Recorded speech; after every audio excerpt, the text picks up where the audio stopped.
आज ज्ञान सागर में पुनः आपका स्वागत है। आज की चर्चा का विषय है कर्म फल। हम सब जानते हैं कि जैसा हम कर्म करेंगे उसी के अनुसार हमें फल की प्राप्ति होगी। भगवान विष्णु ने कर्म के फलों को इस प्रकार बताया है। नंबर 1, जिन जीवों के कर्म दिव्य होते हैं, जिनके सारे पाप नष्ट हो चुके हैं, केवल पुण्य कर्म ही शेष हैं, वो देव योनि में जन्म लेते हैं और दिव्य भोगों को भोगते हैं। नंबर 2,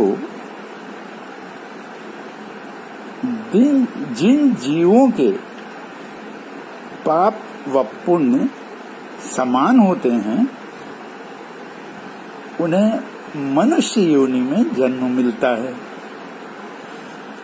नंबर 3, जिन जीवों के पाप कर्म अधिक होते हैं, उन्हें विभिन्न नरकों में यातनाएं सहनी पड़ती हैं और उसके पश्चात नीच योनियों में, जैसे विभिन्न प्रकार के पशु पक्षी इत्यादि में जन्म लेकर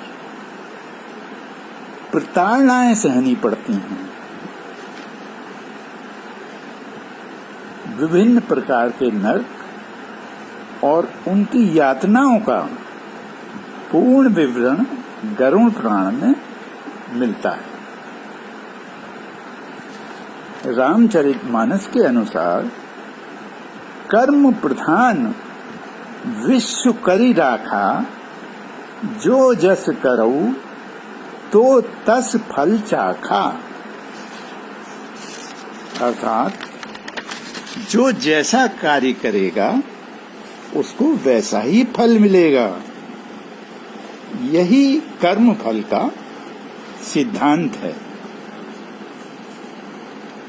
कभी कभी कर्म फल के सिद्धांत के विषय में भ्रांति हो जाती है, जब हम देखते हैं कि भ्रष्टाचारी व्यक्ति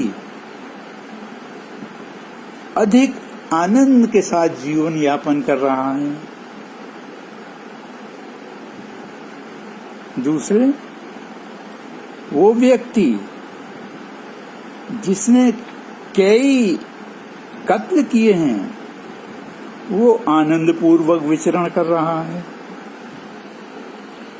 गीता में श्री कृष्ण ने कहा है, गहना कर्मणो गति ही, अर्थात कर्म की गति बड़ी गहन है।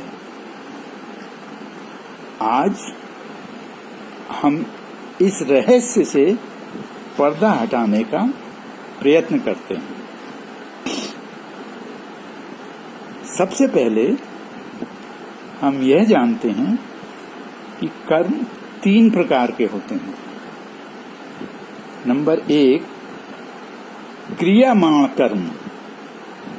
जो कर्म शीघ्र ही अपना फल देकर शांत हो जाते हैं, उन्हें क्रियामाण कर्म कहते हैं। उदाहरण के लिए, जैसे आपने खाना खाया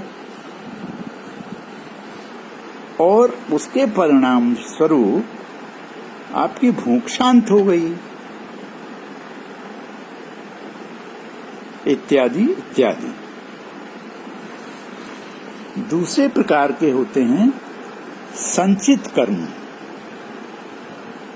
जिन क्रियामाण कर्मों का फल शीघ्र ही नहीं मिलता है, वो संचित होते रहते हैं और उचित समय आने पर अपना फल देते हैं। उदाहरण के लिए, राजा दशरथ के हाथों श्रवण कुमार के पिता का वध हो गया। मरते समय उन्होंने राजा दशरथ को श्राप दिया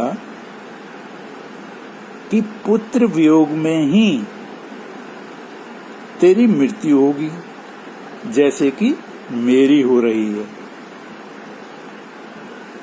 परंतु उस समय राजा दशरथ के कोई पुत्र नहीं था। जब समय आया तो पुत्र वियोग में ही राजा दशरथ की मृत्यु हुई।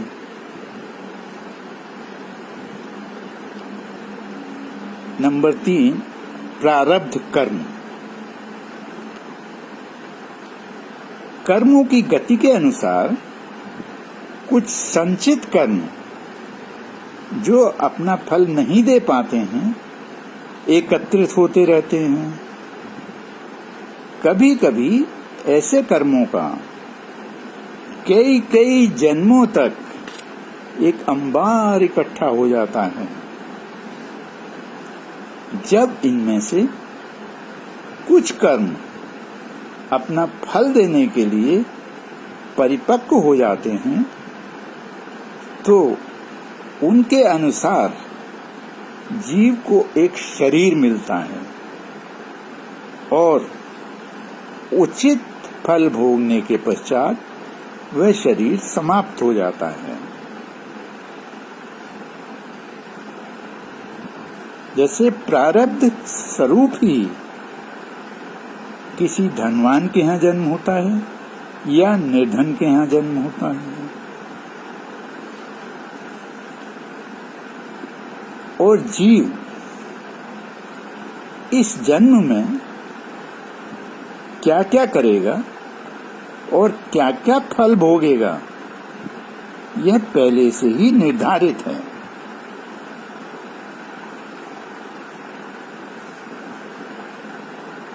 इस कंप्यूटर युग में हम इसको ऐसे जानने का प्रयत्न करते हैं कि जीव के अंदर एक चिप लगी हुई है